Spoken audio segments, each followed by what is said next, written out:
नमस्कार दोस्तों, उत्तर प्रदेश में पंचायत चुनाव 2026 का बिगुल बजने वाला है। राज्य निर्वाचन आयोग जल्द ही चुनाव की तारीखों और नई आरक्षण सूची रिजर्वेशन लिस्ट का ऐलान करने जा रहा है। लेकिन क्या आप जानते हैं कि चुनाव लड़ने से पहले और कार्यकाल खत्म होने पर ग्राम प्रधानों को अपना बस्ता जमा करना होता है। अगर आपके बस्ते में कमी निकली तो आपकी प्रधानी संकट में पड़ सकती है।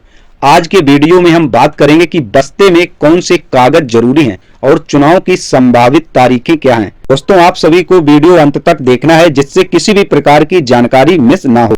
दोस्तों, सबसे पहले बात करेंगे बस्ता क्या होता है और इसमें क्या क्या होता है। प्रधानी का बस्ता वह सरकारी रिकॉर्ड है जिसमें ग्राम पंचायत के पूरे 5 साल का हिसाब किताब होता है। इसमें मुख्य रूप से ये चीजें शामिल होती हैं, जैसे कैश बुक, आय व्यय का पूरा विवरण, स्टॉक रजिस्टर, पंचायत में खरीदी गई सामग्री जैसे ईंट, सीमेंट, लाइट या इत्यादि सामग्री का रिकॉर्ड, कार्रवाई रजिस्टर्ड, ग्राम सभा की बैठकों के प्रस्ताव जितने भी होते हैं उसका एक रजिस्टर्ड होता है जिसे कार्रवाई रजिस्टर्ड बोलते हैं, चेक बुक और बैंक पासबुक, सरकारी फंड के लेन देन की जानकारी, संपत्ति रजिस्टर, गांव की सरकारी जमीन और संपत्तियों का ब्यौरा। जितना भी कार्यकाल पूरे 5 वर्ष का होता है वो सभी ग्राम प्रधानों को बहुत अच्छे तरीके से अपना रखना होता है, क्योंकि बस्ता जमा करने पर अगर किसी भी प्रकार की नोक झोंक देखने को मिलती है तो हो सकता है उनको कड़ी से कड़ी पनिशमेंट भी मिले और उनकी पूरी जांच प्रक्रिया हो अकाउंट की और उनके 5 साल की और उनके पर्सनल बैंक अकाउंट की। तो आप लोगों को ये सारे कागज जो है बहुत दुरुस्त रखना चाहिए और ये आप लोगों को कागज जमा करने से, बस्ता जमा करने से पहले सब दुरुस्त कर लेना चाहिए ताकि किसी भी प्रकार की आपको फ्यूचर में दिक्कत ना मिले।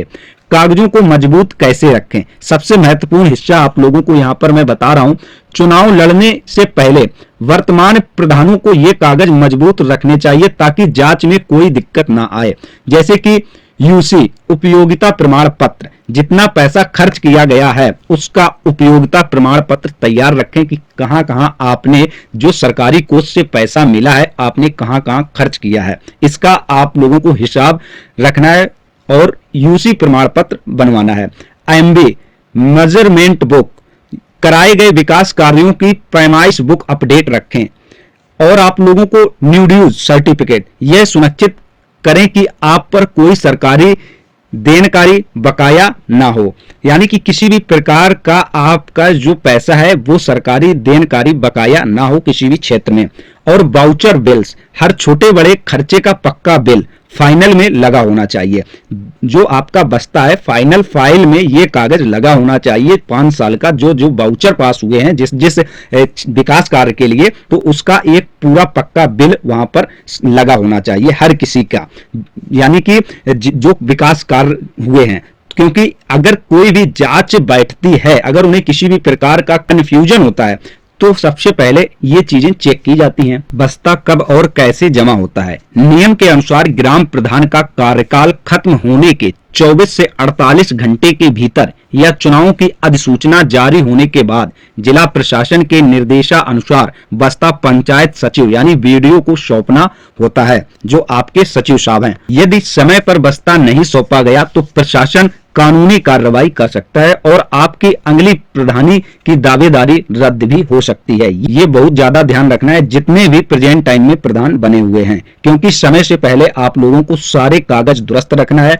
और अपना, जैसे ही राज्य निर्वाचन आयोग द्वारा इस अधिसूचना को जारी किया जाता है तो आप लोगों को उसी समय के अनुसार अपना बस्ता अपने सचिव यानी कि प्रशासनिक अधिकारियों को सौंपना है और ये प्रक्रिया बहुत जल्द की जाएगी। दोस्तों, 2026 में चुनाव की तारीखें और आरक्षण का सिस्टम समझना बहुत इंपॉर्टेंट है।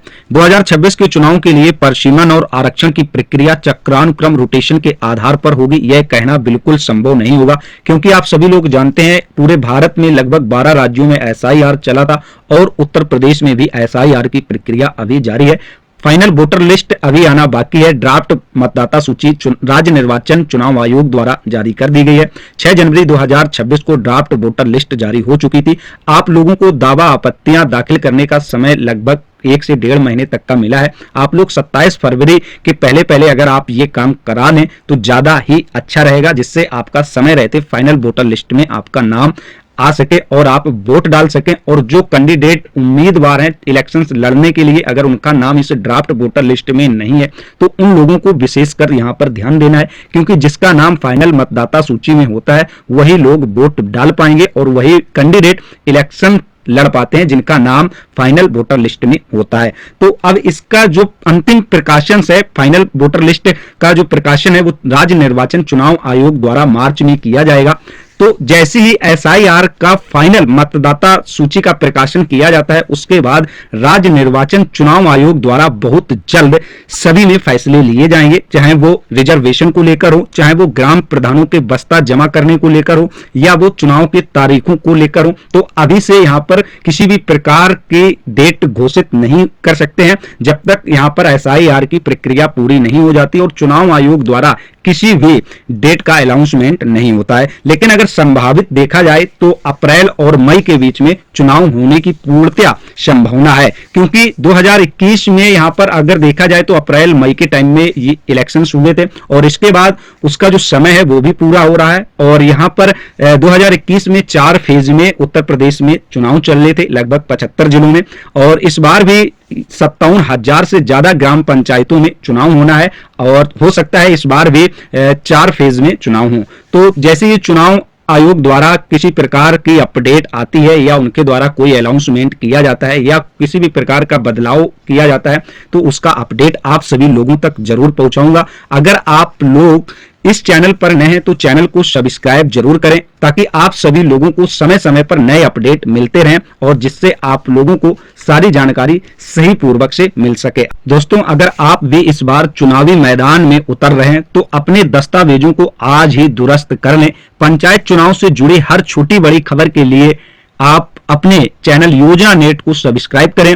आपके गांव में इस बार आरक्षण की क्या स्थिति है, कमेंट में अपने जिले का नाम जरूर लिखें।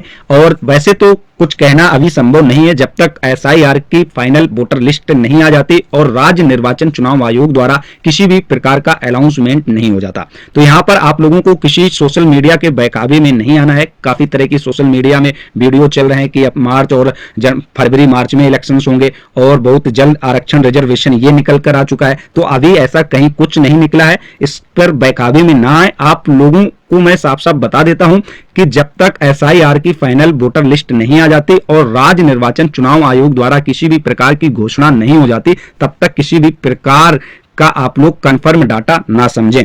लेकिन अप्रैल मई में पूरी उम्मीद है इलेक्शंस होने की। तो SIR की मतदाता सूची आने के बाद जल्द ही चुनाव आयोग इस पर फैसला करेगा। तो ऐसी अपडेट पाने के लिए चैनल पर नए हैं तो चैनल को सब्सक्राइब जरूर करें और आप लोगों को घर बैठे सरकारी योजनाओं के अपडेट, सरकारी डॉक्यूमेंट रिलेटेड जानकारियां उपलब्ध होती रहेंगी। मिलते हैं नेक्स्ट किसी महत्वपूर्ण जानकारी के साथ, तब तक के लिए नमस्कार।